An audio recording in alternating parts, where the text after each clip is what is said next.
Sejumlah fakta kasus pembunuhan terhadap Brigadir J diungkapkan dalam rapat dengar pendapat atau RDP oleh Komisi 3 DPR RI bersama Komnas HAM, Kompolnas, dan LPSK pada Senin 22 Agustus kemarin. Dalam hal ini, Komnas HAM membeberkan temuannya yang berbeda dengan Polri soal merek dan model HP milik Brigadir J. Hal itu dikemukakan oleh Komisioner Komnas HAM bidang penyelidikan dan pengawasan Muhammad Khairul Anam. Ia menerangkan temuan Komnas HAM menunjukkan Brigadir J memiliki dua ponsel, yakni merek Samsung dan HP bermerek asal Cina. Sementara menurut versi Polri, ponsel Brigadir J bermerek iPhone 13 Pro Max Grey. Menurut Anam, ponsel merek iPhone tersebut tidak bisa digunakan.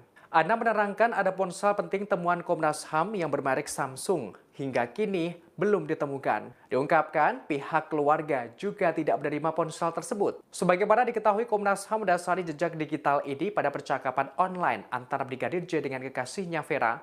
Komnas HAM mengonfirmasi langsung dari kekasih Brigadir J, Vera.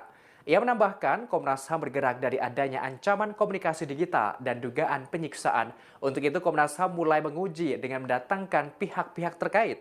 Komnas HAM juga meminta sejumlah ponsel yang disita polisi untuk diperiksa. Namun anehnya, rekaman digital berupa percakapan hilang dan ponsel Brigadir J hingga kini belum ditemukan.